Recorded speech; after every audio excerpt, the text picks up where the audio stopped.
to your left, actually, that would be good, because I want is for there to be slightly more light hitting the one side of the face than the other, and then I guess you swivel the screen, the camera towards that direction as well. It's more, it's just more the kind of, the further, that's a bit better actually. The more the kind of computer, I think that would be good. Okay, it's three. It's three, okay. Those up like that. You might want to like swivel it so you don't quite see the window outside as well. That's it. Yeah, that's good. Perfect. Yeah. Done like that. Yeah, I think that help. Yeah. Let's try it a bit off. How is it a bit off? I think that's a bit better actually. Yeah, I think that's good. I think the natural's good. We'll work with what we got. It's less bright outside today. Yeah.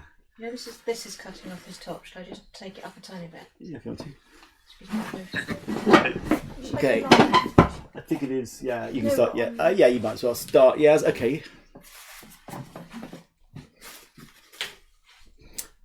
Guess I don't know if the stream has started, but I am gonna get going anyway, and say welcome back to everyone.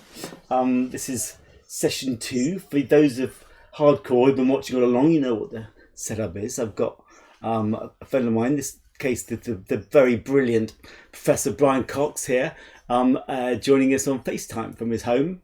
Because of the lockdown, I'm unable to see people in the flesh. And so we're going to have a go at doing this and see how, whether maybe the pictures will be the same as they would have been otherwise. I'm guessing they'll be a bit different, but we don't actually know until we do it. It's a bit of an experiment. I'm sure the Professor approves of that sort of thing. And then, so this is our second session. We started on Saturday. I loosely sort of drawn out his face. It's sort of a bit bigger than normal, but I wanted to I thought it was an interesting opportunity to kind of like go a bit closer on the sort of the shapes and colours of the skin.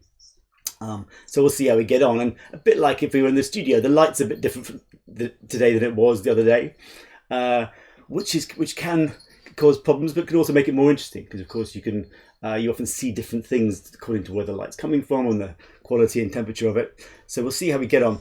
But it's looking fine, and I think I made a reasonable start, but I think I was getting quite absorbed in the conversation and maybe not as focused on it as I might have been. But hopefully it's always a bit of a process of 2 steps forward, one step back for the portrait, I find anyway. So some things, as long as overall you're making progress, then that's what matters really. And sometimes the mistakes are the most interesting things. Anyway, so okay, I'm gonna just be. My side of the bargain, by the way. I didn't look. Good. So resisted the temptation to go back to the webpage and have a look. So I haven't seen. Oh, good. That side of the bargain until you think I should see it. Great. Well, we'll have to see when that is. I mean, certainly from the point of view, it's very interesting towards the end. Getting so sometimes you're so sure of what you've done that you wait till the very end to show someone. Quite often, I'll show someone when I feel it's nearly right, and often when I'm not quite sure how much more to do to it, because their sort of reaction can help. To be honest. It's a very interesting moment seeing someone's reaction, and it's sometimes useful in terms of actually constructive criticism. The subject themselves, and I think I'm aware of it from when other people have done pictures of me, isn't always useful because your first reaction is often surprised that the picture's different from how you expected it to be, because whatever mental image we have of ourselves and what the painting might look like, it's going to be different from from your expectation.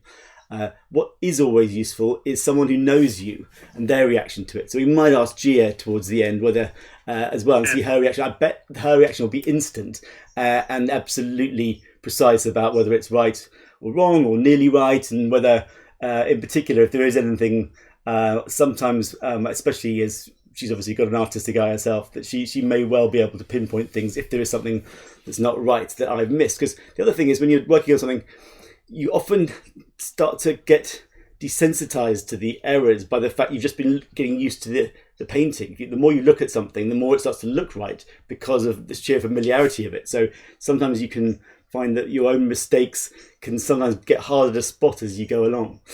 Anyway. In what you would define as an error. Because in the last session we talked about the fact that obviously, I suppose, painting, portraiture now is different to photography. It is developed in a different way. I suppose what we talked about, it should capture more in a sense if it's done well, because it's not a single snapshot, is it? It's a kind of a 4D, in my language, thing. So when you're creating something that's not supposed to be purely representational, but also impressionistic, because it should capture more information and emotion that way. What do you mean by an error? An error means a sort of a distortion that you didn't mean to make, I think. Because obviously, so basically, I guess in a sense that it's like a painting, a good portrait is very subtle caricature. It's being done to, show where that person's physical features or behaviour or the reactions and generally the way their personality comes out to their face is different from most people. And to do that, you often want to very slightly exaggerate certain things. And when there are several options, then you try and exaggerate the ones that are interesting to you. And sometimes there are ways of exaggerating and amplifying certain things, which are to do with an overall impression of someone rather than what is actually going on their face at any one particular moment. And sometimes those things are conscious, but just as often they're accidental. But then I think the skill is in spotting when the things that you do by accident, or even occasionally what initially looks like a mistake, is actually better than what you would have done.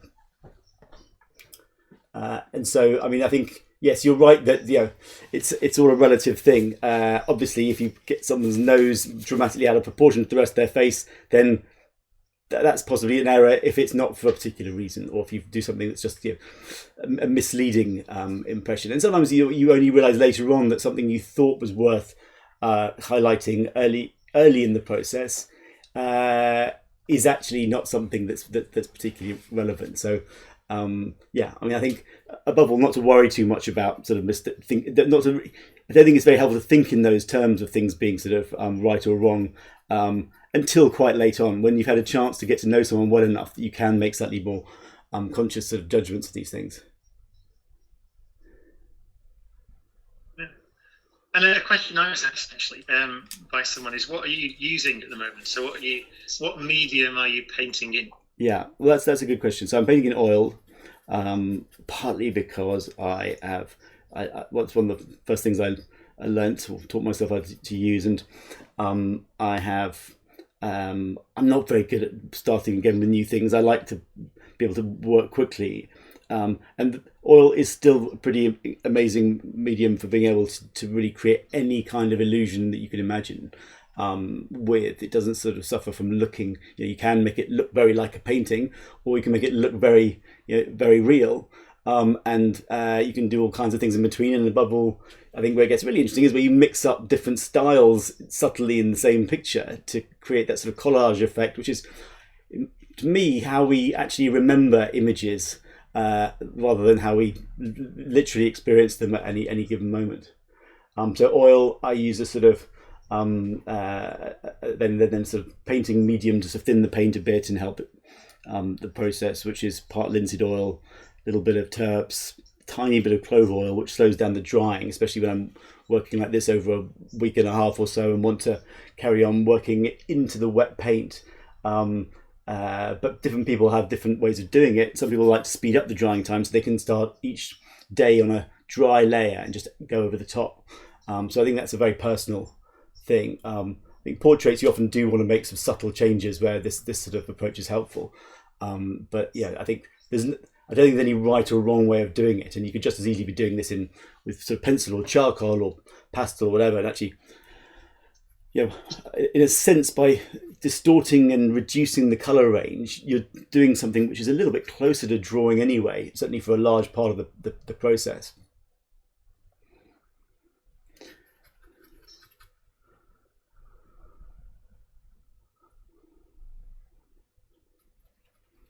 And how long would you use? Is there such a thing as? I suppose there isn't such a thing as a normal portrait, right? But what's the average time that you spend if you're not doing way, where we're doing it on these spaced out sittings. Would you try and do that anyway? Over a week or 2 weeks? Or... Yeah, I mean, I think it can take sort of many months. I mean, obviously, if you're doing it based on when you and the subject is able to physically travel to each other, and actually, it's often harder than this when we are, especially people like you who've probably got quite a lot of other things to be doing with their time. It can often be over sort of several months. I find that I tend to do bursts of painting. I tend to do and if I've done a sitting with someone, I might carry on working on the painting for a couple of days while it's fresh in my mind. But gradually, you tend to replace your sort of experience of being with that person by the sort of slightly distorted reality of the photographs. And so the more time you use photographs for, the more static the painting can get. You can slightly aim off, you can mitigate that a bit by using lots of different images, for people in different poses and midway through conversation. But it's still, I find, better to get a balance between the two, where you can get the best of the two methods. Obviously, the larger the photos, in some cases, if you're trying to do something very precise around someone's mouth or something, then they're not moving.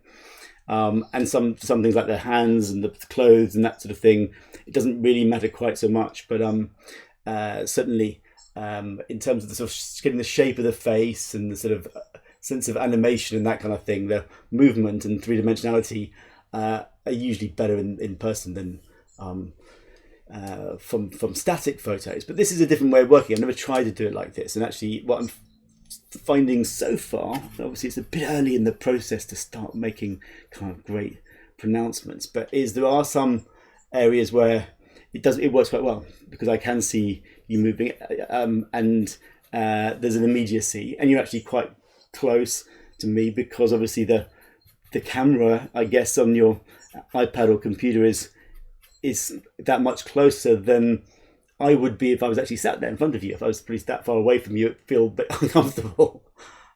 So that is a different thing as well. Although there may be one or two distortions that are happening because of it, which we'll have to watch out for.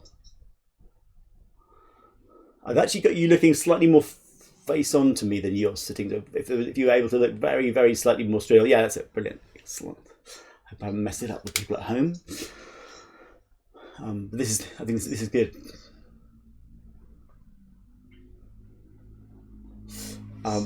So I'm sure there'll be one or two people with questions for you out there. I did see a few last time. One thing I wanted to ask you about, because it's always been a fascination of mine, is we were talking a bit about time, obviously related to several of the concepts we were talking about the other day. There's, I think, an interesting thing. I don't know if it's a sort of closer to sort of biology, neuroscience, more than physics, but obviously absolute time is one thing, and your comment about the sort of atomic clock, with it's so accurate it can measure the distance because of the gravitational difference between the top and bottom of a skyscraper. But of course, our own perception of time is what we base sort of like most of our thoughts about kind of like the vastness or shortness of it or whatever it is. And yet it's never felt totally consistent to me. I don't know if there's any sort of actual science behind that. The fact that we are, I'm sure a lot of us are conscious at the moment of being in isolation, that you are losing track of the days of the week sometimes, and the sort of structure of our days. And I don't know about you, but I find it's much harder to pinpoint exactly when something happened when you've been in the same place a lot. And I'm thinking that there's maybe two things going on there. One is that our notion of memory is very, very closely associated to our sense of place. And in a sense, space and time for us on an individual level is, there's a precise intersection, because at any one time in your life you are in one particular spot, so you could actually sort of pinpoint that on a map. But then the other thing is, the sort of relative elasticity of it, that when you're doing new things, often these things tend to like stretch out in your memory. If you're traveling to new places, I think we've all had that experience of it feeling like that time slowed down in retrospect, not necessarily at the time. And there's another version of it, which is that, it's the old vary your route home thing, isn't it? If you take the same route home every day, you don't remember the journey. Whereas if you're forced to detour, then you often remember it, but also you might remember what you were thinking or hearing on the radio or what conversations you were having more precisely. And then there's the thing of people that have near-death experiences, and the fact that they very often say that it felt like time slowed down to sort of like super slow-mo. And that must be some sort of survival mechanism that, if you're in a very dangerous situation and it happens again to you later in life, it'd be useful to know to remember how you got out of it last time. And so it would make sense that you record that very slowly. But if you can do that, could we not train ourselves to somehow experience life more generally in slow motion? There's a lot of questions there. And you're right. I mean, the one thing I can say, if I just get the physics out of the way, is we don't know at a fundamental level what time is, right? At a very fundamental level. So in Einstein's theory, which is what we talked about last time, his theories of relativity, then time is and I've thought about this quite a lot. I thought, what is fundamental in relativity? And I'm pretty sure I've convinced myself it is the existence of a clock. So there is such a thing as the time that we would, let's say we had a perfectly accurate atomic wristwatch, and we look at it and you see 1 second per second ticking away. Now, what is true is that time on your wrist always ticks at the same rate for you, right? So as long as you keep that watch with you, whatever you do, whether you fly out into space, go into orbit around a black hole, whatever you do, then you experience time passing at 1 second per second as measured by the perfect wristwatch that you keep with you all the time. So that's, and as I think I mentioned on Saturday, that's one fundamental property of nature, as far as we can tell. And I am confident to say that's an input into the theory, which is it's something that we have observed, right? There is such a thing as time, which is measured on clocks. But what is true in relativity is that those times pass at different rates for different people doing different things. So as we talked about, if you had one perfect watch at the bottom of a skyscraper and one perfect watch at the top of a skyscraper, and you synchronize them and then looked in an hour's time by one of the watches, the other one would have drifted, right? It would not have measured the same length. Does that mean if someone lived their whole life on a different level of gravity, they would experience life having been slightly longer or shorter? And no, also, so would they have aged more or not? Yes, so the point is they experience time at exactly the same rate, which is the foundation of your question. So we all experience time and measure it to pass at the same rate for ourselves, right? 1 second per second it ticks. But everybody, if you bring everybody together and compare watches, different amounts of time will have passed between different events. So time is... It ticks at a different rate for everybody, depending on how they move between events that happen in the universe. So whether they're go to black holes or fly off in a rocket and come back and so on. But in terms of in your frame of reference, which means just relative to me, if I look at my watch, then the time passes at the same rate. One which sounds really counterintuitive and almost contradictory, but one way in relativity, which is a theory, it's a model of the way that space and time are, then what is your watch actually measuring? Right? Well, we can answer that question. It's measuring the distance you travel through space and time together. So, we had this painting, we had this first session on Saturday, wasn't it? So Saturday at 3 o'clock, 4 o'clock, whatever, it was 4 o'clock. And then we disconnected the FaceTime session, and then we did different things. So you walked around your house and I walked around my house, maybe out into your garden, maybe went to the shops and came back. But we did different things. That means that we travelled a different distance in space and time between Saturday when we said bye, and now, this moment. These are two events in space-time. And we took different paths between them because we did different things. The watch is measuring the length of the path that we took. So it's not surprising at all that because we took different paths between those two events, us meeting on Saturday and us meeting today, then our watches measure different time differences because they're measuring the distance we've travelled through space and time. And that's relativity. So anyway, back to your question. So the point is that the time that passes for you in your frame of reference, right, on your watch, always ticks at 1 second per second. And actually, I remember we did an Infinite Monkey Cage on the radio program that I do on Radio 4.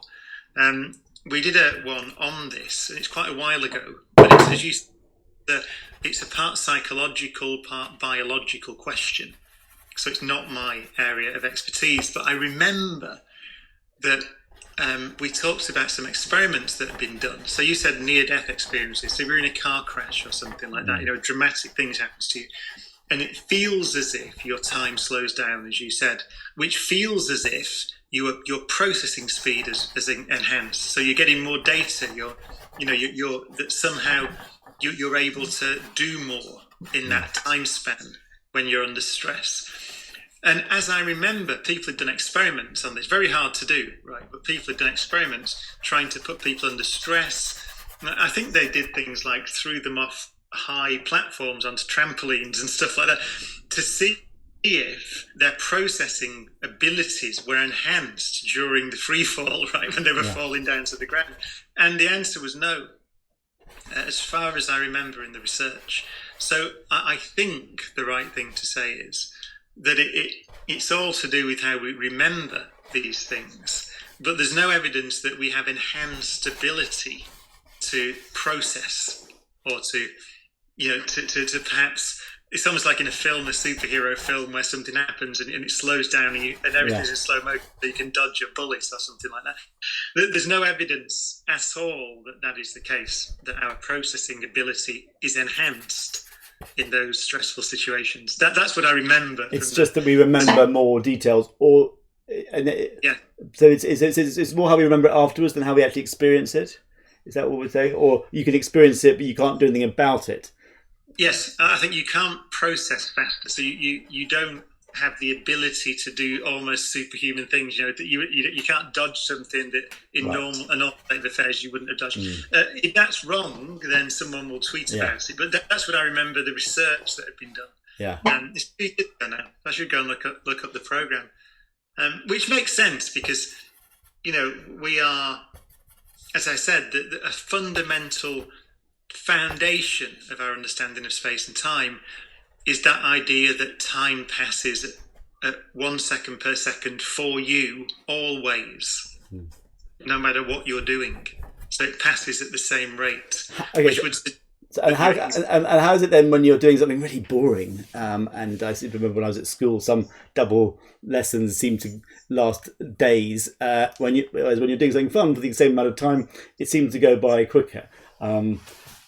That's just because we're not stopping to think about when's this going to be finished so often. Is it a simple, kind of like bit of psychology that? Yeah, I think it's psychology, psychology. That's not the province of physics. No, and I realise this isn't really physics, but I'm just interested in this relationship between our sense of, how the sense of absolute time and actually if there's such if the same thing exists for us, really. I think it's fascinating that, it's an interesting thing to say that we don't know what it is.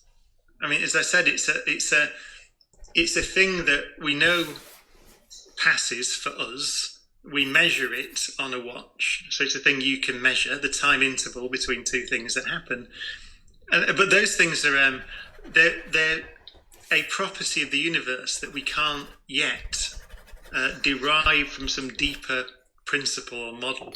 So time is an input. It's a thing that we observe that happens. We know how to measure it. We have an instrument that measures it, which is a watch, and that's what time is. And it's an interesting point, I think, which is often missed, which is that in physics, there are things that at the moment anyway, we can't just derive. It's not what if you could derive everything in the universe, everything from just sit down with a pad and paper and derive the universe, then it would mean that there's only one way that the universe can be.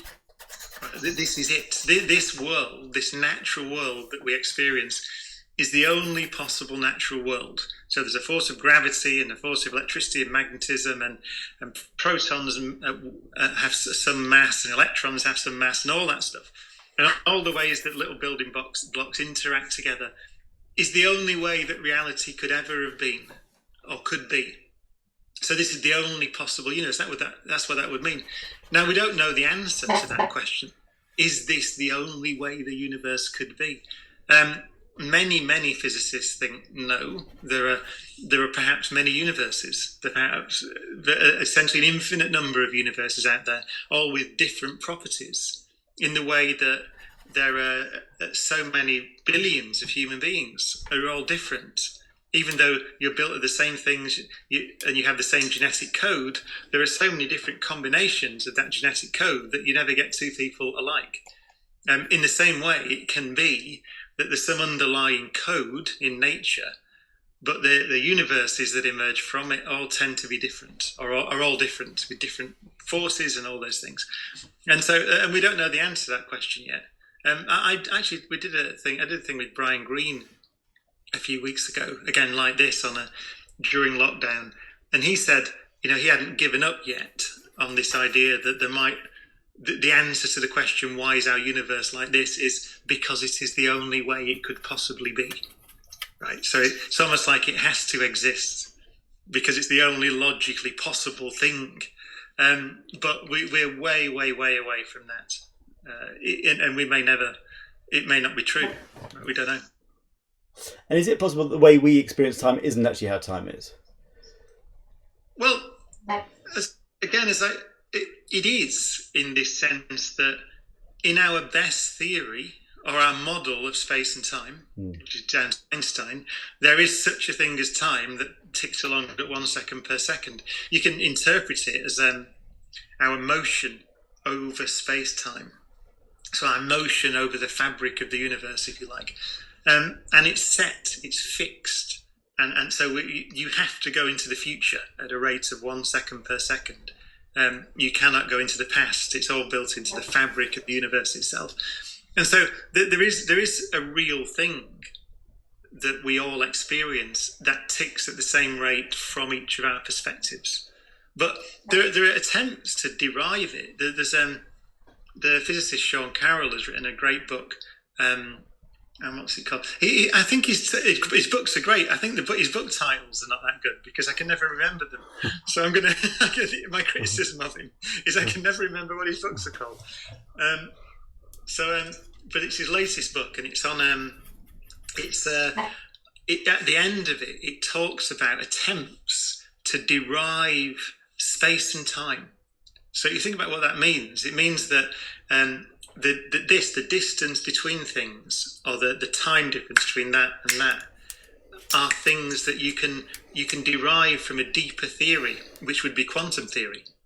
So, in his view, so his idea is that these things, like this, the distance between things in space and the time difference between things that happen, are properties of some deeper picture of reality. That's not the reality that we perceive. There's some other kind of reality. And actually, it's interesting. I'm just doing a lot of work on black holes at the moment. And it's brought these challenges, these questions are brought into very sharp focus when black holes are present. So black holes are interesting. I mean, they're cool things, right? There's science fiction and there's stars collapse and all that stuff. So there's that side of black holes. But there's another side to them, which is that the challenge they present to our fundamental understanding of space and time and what reality actually is. And that's why they're interesting to most physicists. They're essentially boundaries. They're, in some sense, the edge of your world, right? So they're a region of space which, from your perspective, looking at them, nothing inside that region can speak to you. And indeed, if you saw something try to get into that region, it would take an infinite amount of time to get there. So they're the edge of your world. And having these real things, because we know they exist, we've got a photograph of one now, so they're real things, which are actually an edge of the world, presents great challenges to our understanding of what reality actually is. And it's fascinating stuff. I'm about to write a book on it, actually, with our friend Jeff Forshaw. Good, yeah. So we're about to start writing a book on this. I've announced it now. I always do this. I get in trouble on BBC because I always announce things, and then someone rings up and goes, "I'm the important person. I should have been announcing." It happens a lot. Yeah, Jeff is Jeff watching? I wonder. I think he probably is. So now I've announced it. So I've probably annoyed somebody at our publishers for. But so there you go. It's an exclusive for Jonathan Go Productions. Exactly. I did it once on the BBC. It was The Planets, the previous series that I did, and I announced it on Sean Keaveney's show by accident, and it's funny seeing all these people go, "I wanted to announce that." I was going to have a grand announcement. I find it's one time it's quite good to announce things prematurely is when you're not fully committed yourself to doing something, but you know you should do it. Yeah. I'm making any of these series at the moment, actually. There you go. I'll announce that as well. Yeah. Just started filming it before the lockdown. You made me want to get back to some of the early ones, actually, which I haven't seen for years, but which are fabulous. So what did you do them in? You did the one about sort of more was about sort of space time, that kind of thing first. Was that your first series? So I'll try not to announce any more of it.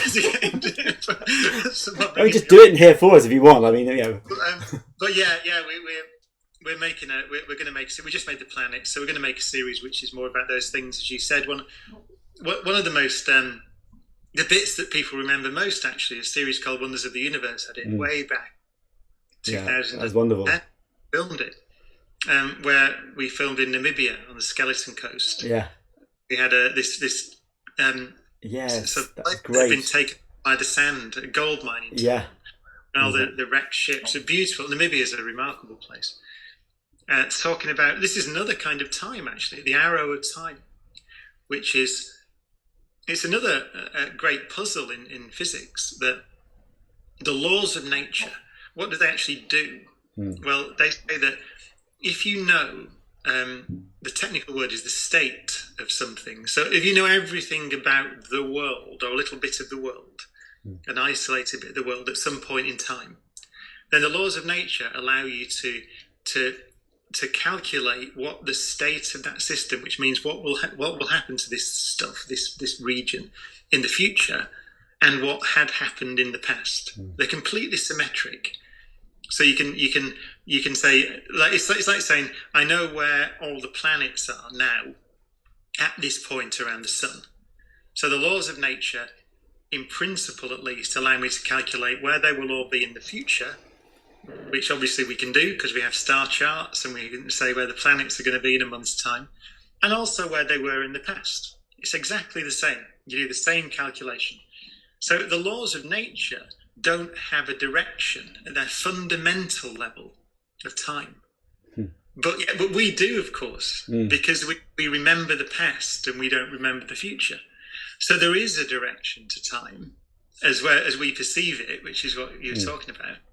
And actually the origin of that direction, it's called the thermodynamic arrow of time, is subject to debate, right? It's broadly understood, and it's actually to do, amazingly, with the whole universe, right? So our broad understanding is the reason that there is such a thing as a future and past is because the special nature of the origin of the universe itself. So it's to do with the Big Bang. And there's a beautiful explanation, I can't remember whose book it was in, saying that if you think about space, empty space, this is an analogy. So if you go to the space between the galaxies and just float, there's no up and down. And there's no, there's left and right, all right. But there's no up and down, there's no direction. You can't tell which direction you're pointing in because there is nothing there. So it's all perfectly symmetric. But if you come close to the Earth, then there is an up and down, obviously, down to the ground and up into the sky. So it's the Earth, the presence of the Earth, that breaks the symmetry, that makes the concept of up and down real. It's because the Earth's there. Take the Earth away and float in space. There is no up and down. And it's the same in time. So the presence of the Big Bang, a very special event in our past, is the thing that breaks the symmetry between past and future, essentially. So it's and then you could talk for ages about that. But it's another example of us not fully understanding something about time. Fully. I would say we still don't, even what I've just said there. I think when you can wave your hands around and say those things, and they're very likely true. But when you get into the detail, you find that it gets a little bit more complicated, and we're not sure, I think, that we fully understand those statements yet. So even the distinction between past and future is you can read 100 different physicists and they'll give you 100 different analogies, which tells you that there's something not quite right in the understanding yet, even though it's broadly, if you wave your hands around. Yeah. Well, I think there was a nice thing on, I think it must have been Radio 4 recently. Someone was talking about memory, and about how I think that there's an interview with someone who completely lost their memory, which doesn't happen as often in the real world as it does in Hollywood films, but obviously it does occasionally happen. And one of the biggest problems with losing your memory is you can't plan, because one of the reason we do make memories is so that we can plan for the future. We can compare similar events in the past. We know what happened last time you did something, and you've got a better sense of probability and outcome and all that kind of thing. So if you have lost your memory, you have to endlessly make lists and write things down so you can refer back. But I guess what made me think of it was that what you were saying last time. We were sort of touching on it last time about the idea that our sense of what we see is limited by the number of receptors we have. Animals may have much more sensitivity. Maybe you can see outside. We know that some animals can see at night, where we just see darkness. We have cameras now which can kind of pretty much see in the dark. Some of them in colour, the tiniest amount of light. And therefore we know that there's plenty out there beyond what we sense and perceive, because what we have, through evolution is what's become useful to us for our survival, presumably. But therefore our sense of time might have just evolved enough to be useful to kind of keep our species going and no further. And I wonder if there's any way of knowing if other animals have a different sense of time passing. Animals, we've got a tortoise in the garden. Some of you may have seen on my Instagram, I'm afraid. And it does seem like sort of time kind of as a different, and logically you'd think, well, their perception of time must be a bit different from an animal that's only sort of lives a few days and has to get a huge amount done in that time. Yeah, I mean, there's actually a strand of thought which is probably right, I think, which is, if you think about how a conscious being experiences time, a way to measure it is how many thoughts you have per second, right? I mean, it's probably right, that, I think, at some level. So it's the speed at which your brain works. Because if you think about it, let's take the extreme. If you can have a near infinite amount of thoughts in a second, then you're essentially immortal. Right? You can think of everything that is possible to think. So at some level that has to be right, doesn't it? Because if you can think every thought, it is possible. If you could understand everything, if you could you could read every novel, right? If you could do now there are limits to this. Actually thinking about it, and I'm thinking off the top of my head now, because in physics, information is a real thing. Well, not even in physics, it is a real thing, right? Information is something that has energy associated with it, right? It's a property of the universe. So it's a physical thing. So there's a limit to how much information you can put in a certain volume of space, for example.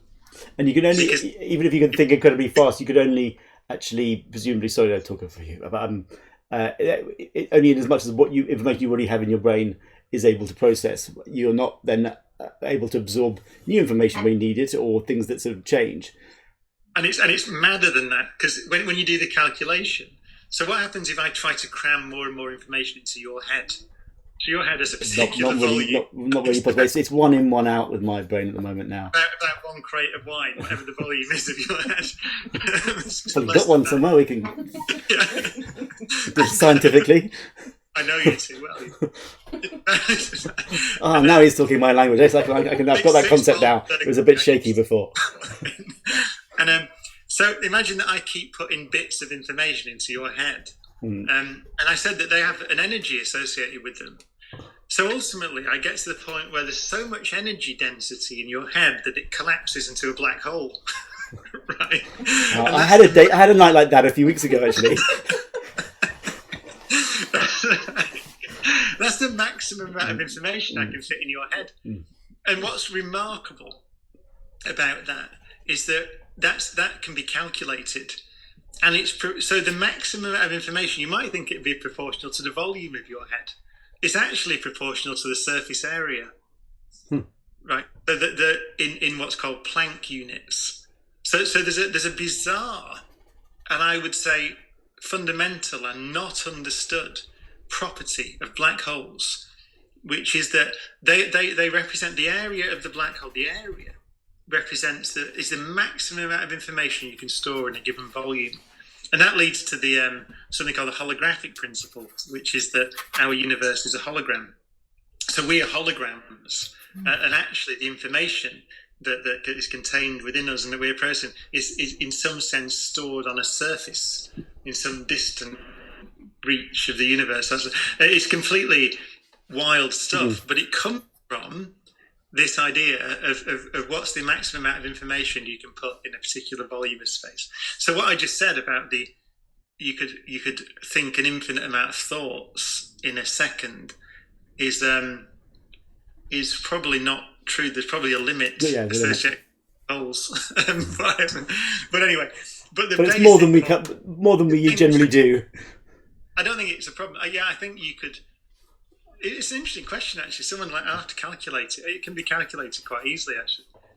So, but yeah, how many novels can you read per second before you violate a fundamental law of physics? There is an answer to that. And there's a amount of sort of sci-fi chat goes on about, if we can just like load a chip into our brains in the future and have an extra sort of bit of knowledge. I mean, can you just put a book in and have read it?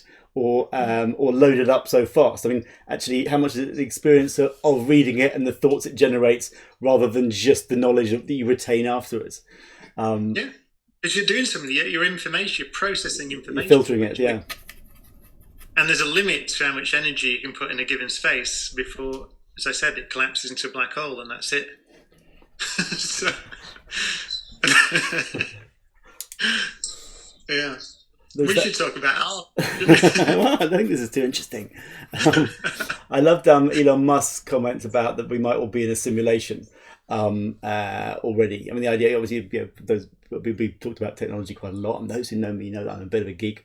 But it's the kind of, as the virtual reality and recreations and that sort of thing get more and more powerful, and AI gets us to know us better and better at kind of serving us what information, visually, in every other way that we need.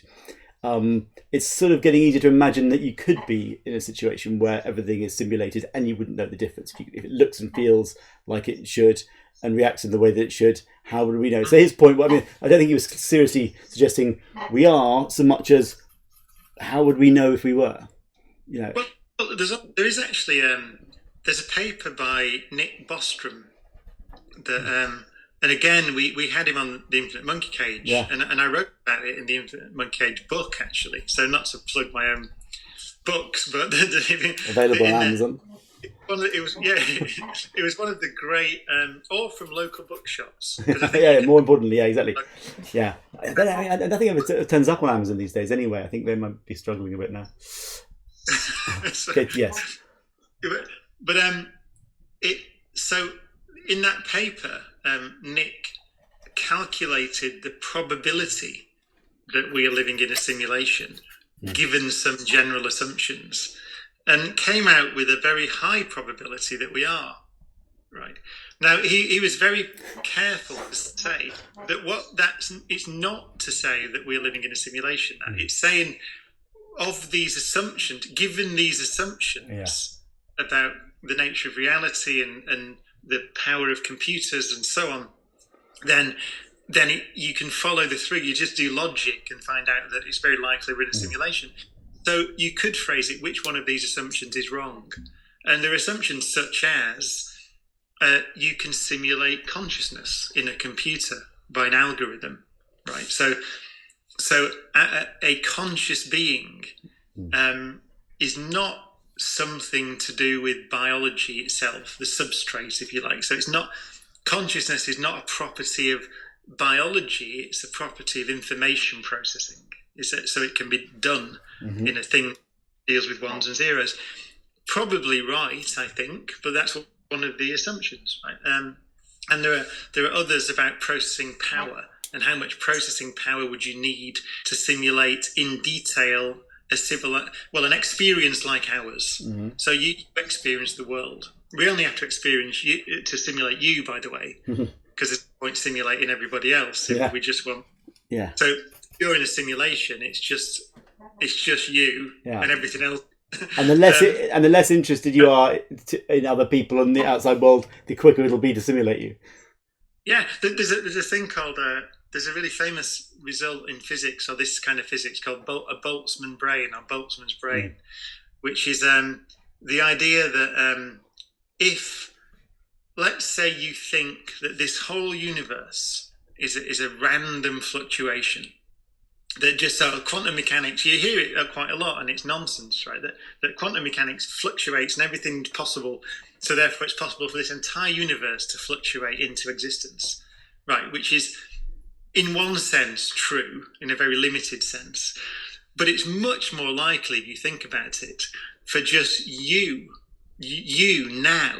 You're just this snapshot of the universe that is you with your memories to fluctuate into existence randomly than it is for everything else to fluctuate into existence randomly. You don't need a universe full of 2 trillion galaxies to simulate your experience of a universe full of 2 trillion galaxies. Right? You just need the information in your head. So it's much more likely that the only thing that exists in the universe, if you want to go down that path, is you. And you fluctuated into existence, by the way, now. So it must be, it's problematic for a physicist if you assume this stuff, because therefore you can no longer rely on some of the information you've been basing all your theories on, if some of it could be made up. Yes, it's a pointless, it's a solipsism gone mad. It's completely philosophy and theory in some sense. Yes, it's possible, but it really does mean that nothing exists apart from you in memories. And it just, it makes... Can you ever prove otherwise? Unless it's the Matrix and we've been given it in order to distract ourselves away from a slightly more uncomfortable reality. How would we know if we're in a simulation? We don't think we are, because that's not what we've been told. I guess the question is, if you get to the point, which you probably could, where you could simulate everything, would there be a reason for us not to know we're in a simulation? Because actually, if the simulation was more appealing than our everyday lives, perhaps we'd be happy to go along with it anyway. Yeah, I mean, it's the reason it's interesting is because I think the Bostrom paper is interesting because it challenges you to think really carefully about these. I said one of them is up for grabs, right? We don't know whether it's possible to simulate conscious experience in a computer yet. We're way away from it, a long way away, but we don't know. So, and then there's these limits, as I said, on information processing, which is to do with black holes ultimately. These limits on how much information you can get in a particular area, how much energy you can have in a particular bit of space, which is how much information processing you can do, and so on. So it's interesting physics. But yeah, it's fun. I mean, but I don't think we're anywhere near being able to assign a probability to the whether or not we are living in a simulation. Okay, well, here's a related question, but also maybe slightly more to do with creativity. Obviously, there's a lot of chat about AI, and I don't pretend to know a huge amount about it. I suspect a lot of it is overhyped at the moment. I mean, we're basically still talking about data analysis effectively, aren't we? And that's why you get some amazing results in machine learning around images, but still, I haven't heard anyone convincingly argue that AI is capable of creativity yet. General AI in the jargon. So a general AI would be us, right? Something like us. I mean, what do you think about these things? Because you like this sort of stuff, like the Google, the deep, is it called DeepMind, the thing that does art? So that it does art in a sense. Yeah. So it creates. Well, I think that's a good example, really, and it can approximate things if you showed enough images. It can do its own version of things in a similar style. Likewise, there's that experiment they did where they had a computer that could compose in the style of Bach, and they could write original music, and they played it to sort of like Bach experts and punters and people, when they were voted afterwards, which was the piece that was an obscure Bach piece versus the one made by the computer, more thought it was, the computer made one was the original piece. But it doesn't answer the question of if Bach had never existed, could a computer come up with that style? And I think music's a good example, and that's obviously something you know a lot about, but partly because of your background, but also because I think you use music beautifully in the documentaries. But I think there's that thing, actually, how much of it is literally the kind of, a sort of mathematical formula of things that sound good, and how much is it to do with our own associations we make with it, or in the case of sort of pop music, the other cultural influences and the stuff that we were going through as a society around it, and what came before and what came afterwards and what it referred to. Because I think that would be very, very, very hard for a computer to simulate anytime soon. But then obviously, you wouldn't want to sort of rule anything out in kind of 100 years from now. Yeah, I think one of the interesting things about the AIs that we have to think about now are things that do very limited things. For example, self-driving cars, which I had a really fascinating discussion with Eric Schmidt from Google, which was a Royal Society event, which is online. Oh, yeah. When I came to one of yours, there was that one at the Science Museum. With Eric, yeah. And he was interesting because if you think about what you run up against, so you've got a car that is driving itself. Yeah. So it will be called upon to make decisions which are we would think of as being in the province of humanity, a human decision. So, for example, if you lose control of the car, but you have some kind of control, but you have to crash it, what do you do? Do you crash on the bridge in a way? Yeah. Do you crash in a way that maximises the chances of survival of the driver, of the owner of the car, as it were, or the pedestrians outside? Or if you have to drive into a crowd of people for some reason, how do you select which people, if you can, if you've got any control, which people to hit? Do you run over older people in preference to younger people?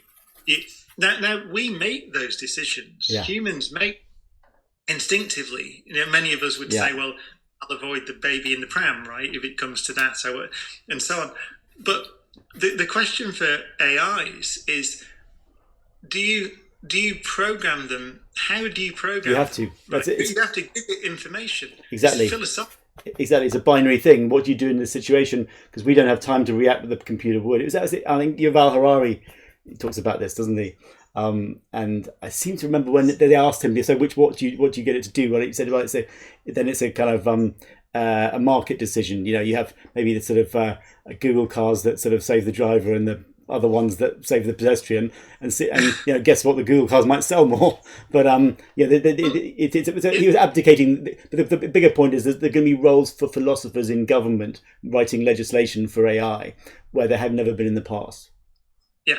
And what was very interesting, though, about one of his, I don't want to misrepresent him, but Eric said something which is quite interesting, which is you could take the view, which is true, that there will be less road traffic casualties. Mm-hmm. If we had self-driving cars, it is true, I think, that less people, on the average, right, so in a year, in a particular country, less people will be casualties. Therefore, you could make the argument it's worth it, even though individual tragedies would happen. Yeah. And we know how our society works. We would want to know, we'd want an inquiry to say, why did this car choose to kill that person rather than that person? You could take the view that on the average, so many fewer people were involved in crashes that it doesn't matter. Yeah. But our societies won't do that. Yeah. And actually, maybe they shouldn't, right? Maybe that's... So I think what's interesting is you get with AIs now, they're very specific AIs, but we are hitting these human problems. Mm-hmm. I mean, another one, which I think was again brought up in the same discussion, is you can imagine the systems that control nuclear deterrence. So we have those systems. And in some sense, they can be automated. So if you see missiles launch from wherever, then launch your missiles. Now, that is that a decision that we want to give to a computer? Even though it might be logical to do so, because it'd be very fast, and it would operate according to certain principles, and it may mean you have a higher chance of winning the war. Yeah. But do you want to? Is that decision something you want to put into the computer? And if so, how do you program it? So I think that's where it gets interesting. And does the computer know that it's a big decision with ramifications beyond just that particular tactical moment? There's it's so interesting. Hey, look, we're actually coming close to the end of the hour. I think I'm doing fine. I don't know how you're feeling. I don't mind rolling it on for another 20 minutes or so. Would that be all right for you? I mean, is that okay with you? Okay, great. I mean, obviously we'll have to just restart as soon as it comes off. Okay, cool. And I realise I haven't really sort of told. Maybe I'll do a separate session or a few minutes at the end answering questions from people. Mrs. Yo is looking at the screen and maybe able to filter a few to us as we're chatting. Well, I'll have a look on Twitter here. Oh, good. Yeah, I'm not covering Twitter. You look at Twitter. Yeah. Isolation Art School. Yeah. Keith. Yeah. Comment is all art is embodied with our history, language, and biology. Creativity probably a dynamic thing. AI would have to have same drives to make meaningful art. Yeah, I think that's what we were getting at. It's exactly right. Well, Keith always puts things well, but that's right. It needs to have more inputs than just the mix of kind of different colours on a canvas, and so I think that's the thing where eventually it'll become possible. I think deep learning is starting to sort of touch on that, isn't it? That you can have AI responding to the results of AI and comparing sort of so many more things and interpreting it a little. But I'm obviously, as you might guess, I'm not an expert in these things. Not yet, I think, basically is the conclusion. But probably sooner than we imagine.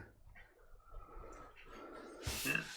Do you want to? Because obviously I can't. Well, obviously, but to those who I can't see the painting. Yeah, exactly. So I'm not talking too much about the painting because Brian hasn't seen it. But you can certainly. People can still ask practical things. I might do a little session separately during the week, actually, where I can talk really in depth about what I'm doing. So I know that quite a few people were asking about that. I think.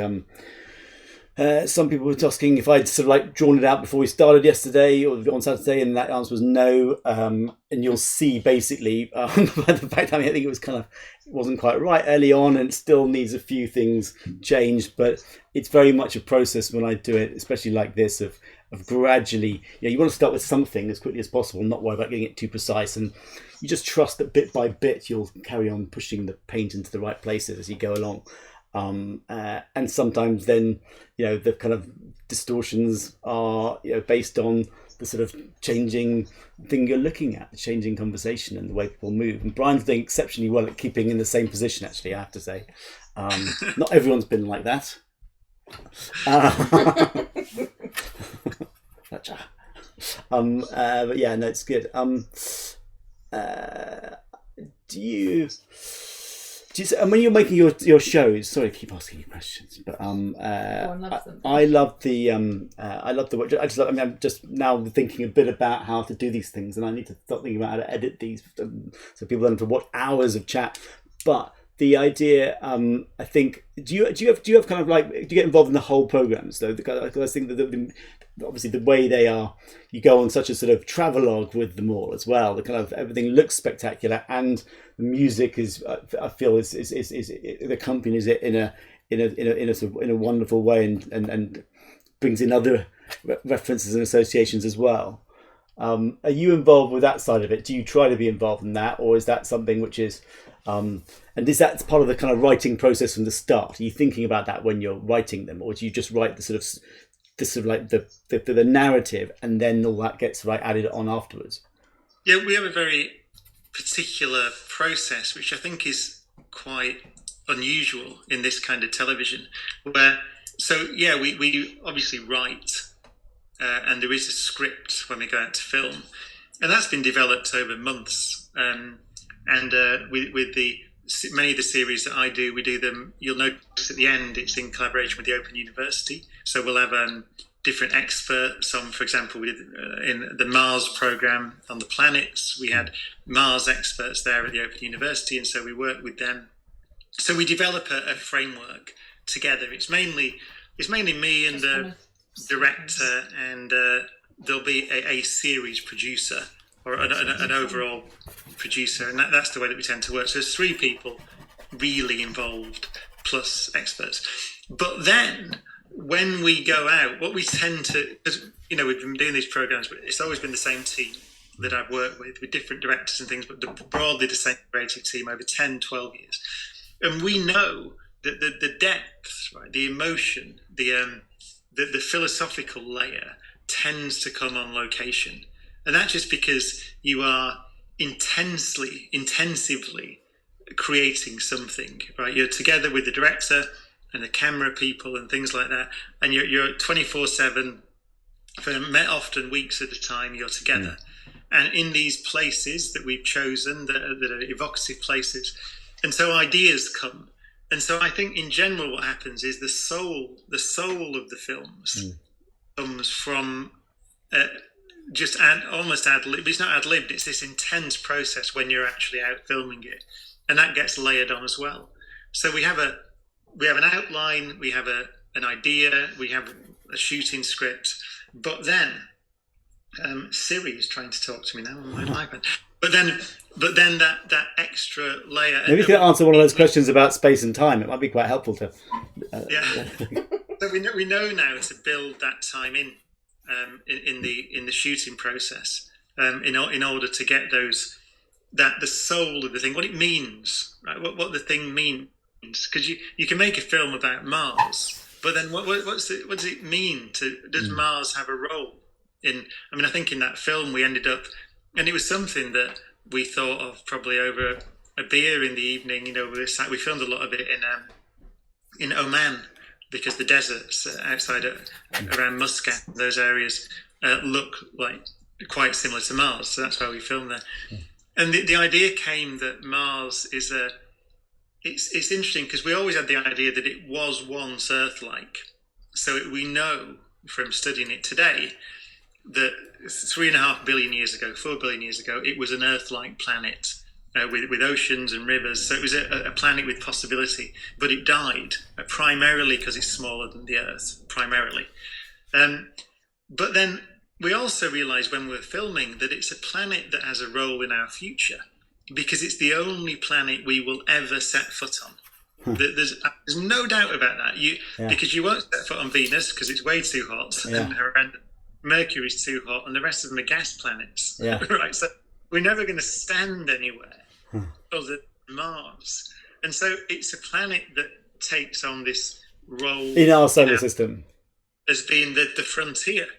It's like the Wild West, if you like. It's the frontier. It's the place to which we as humanity are going to step out beyond the cradle and out to the stars. It will be the first staging post. And so that came, as a result of being immersed in the filming, that we say that at the end of the film. So and that's the way that they tend to get made, which I think, from talking to other people, is quite unusual, and it's a bit of a luxury. But there's got to be an element of trust, because the thing about these things is they're big multinational projects, right? Again, if you look at the End of the Planets, you'll see that it's not just the BBC. It's there was a big Chinese broadcaster involved, PBS in America, German broadcaster, French broadcaster. So these things cost a lot of money, and so they're huge international collaborations. And so the idea that me and the director and the creative team, there's only five or six of us usually on location, that we can decide to shape the film on the fly is something that very few people are allowed to do or trusted to do. But over the years, we've built up that trust that we will come up with it, like that idea about Mars. You wouldn't come up with it. It'd be very difficult to come up with it sat in an office in London. You probably wouldn't think of it. But if you're sat in this desert that looks like Mars and the sun's going down and you're immersed in it and you've been talking about it for days, things occur to you. You would be you'd be no good. You wouldn't be a very good creative person if things didn't. It's like now, you're painting and I suppose it's a question to you, but I suppose part of the art is that's why you have a subject that's animated in your because you get ideas and you go, you said something there. There's a thing that you did. It's the same making a documentary. Yeah. There are things that if you're in we use Iceland a lot because of it's an easy place to film. It's got beautiful landscapes, but you can't replace that feeling of being out on a glacier in the middle of Iceland sunset. Is something that you can't reproduce in your head. Yeah, you go there, so it would be silly not to capture that. It does feel like you, and that's great to hear. And it does feel like you. It would have to be so well because some things you talk about are reacting to what happens to be right there visually so well, and I guess some of it's planned, but it makes sense that you then are able to make use of them in other ways as well. You have to give yourself time. Same with any creative endeavor, I think, and it's very difficult in television because it's very expensive because you have a big crew and all these cameras and things, and you've got to be it's the thing that I always say. Unfortunately, I have a team that I've worked with a long time, but it pays off to give us a couple of days in this location, even if there's only one or two things that we felt like, give us a couple of days because something will come up. We'll realize something. I remember once in a series called Human Universe, which was probably my favourite series, actually. I really like the series, and there's a particular film called 8 Man Spaceman, which it's probably my favourite film, actually, that I've made. And we were in Petra, in Jordan, filming. And I think in the schedule, we had 2 days to film in Petra and a series of things we were going to film. But it's so magnificent.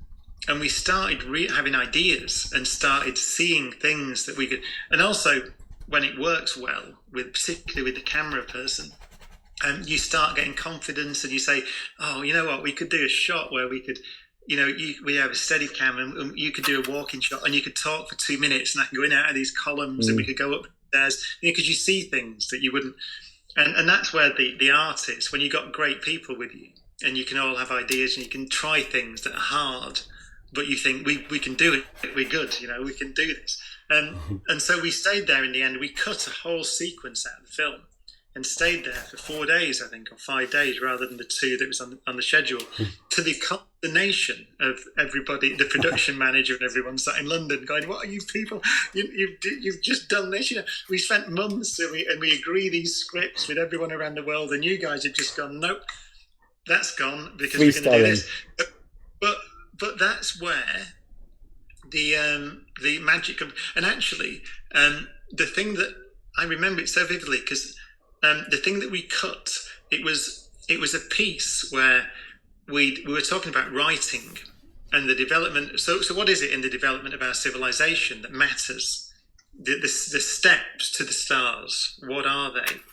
And writing is really important because it means that you have an exponential growth of knowledge, right? Essentially, you don't forget knowledge. Knowledge, once there, is written down, and once you can do that, you can expand it much more easily. So I said something like, I came up with this phrase, it's an exponentiation of the known, which is the most syllables I've ever said on BBC Two and got away with it. Exponentiation of the known. But we cut from that, just once you have writing, you have the exponentiation of the known, and it takes you from the cave to the stars. Right, that's it. And it cuts to a rocket. And that cut from a piece of papyrus, basically, a writing, to a rocket, is the cut in 2001. right? It's what Cuba did in 2001, right? You watch it. There's a monkey with not a monkey. All right, all the evolutionary biologists are going to kick off. One of our distant ancestors.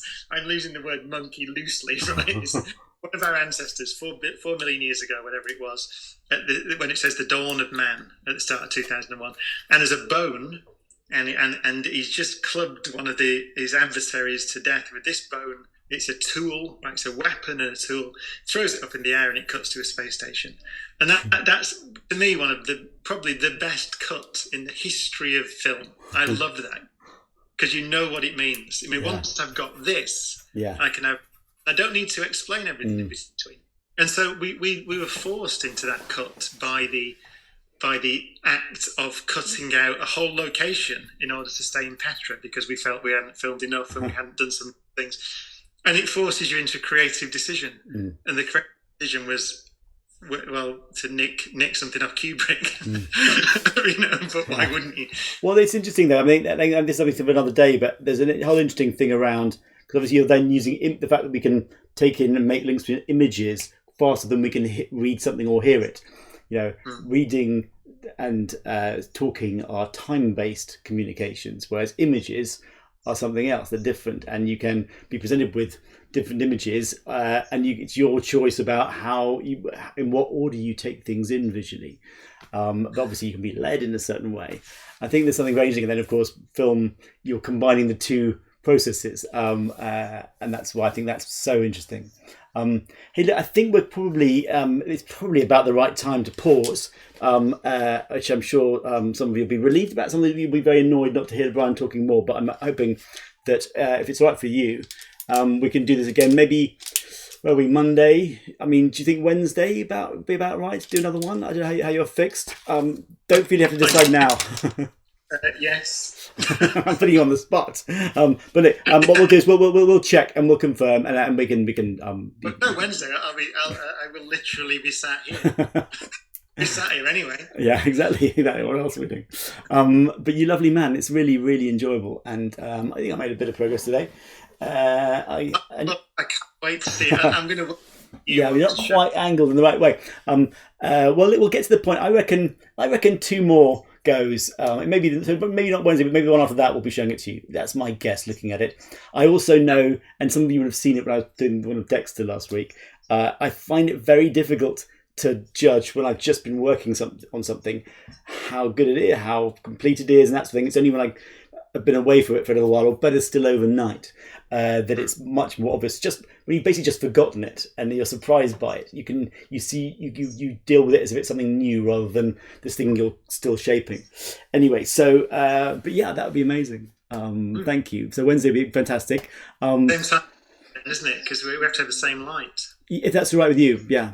That'd be great, and even if it changes a bit, I think it's working quite well because I'm getting a bit on both sides of your face, and I hope some of you guys will come and join us again on Wednesday to watch the next stage of this. And thank you for sticking it out if you've been watching all this time. Thanks, Brian. See you later. Bye.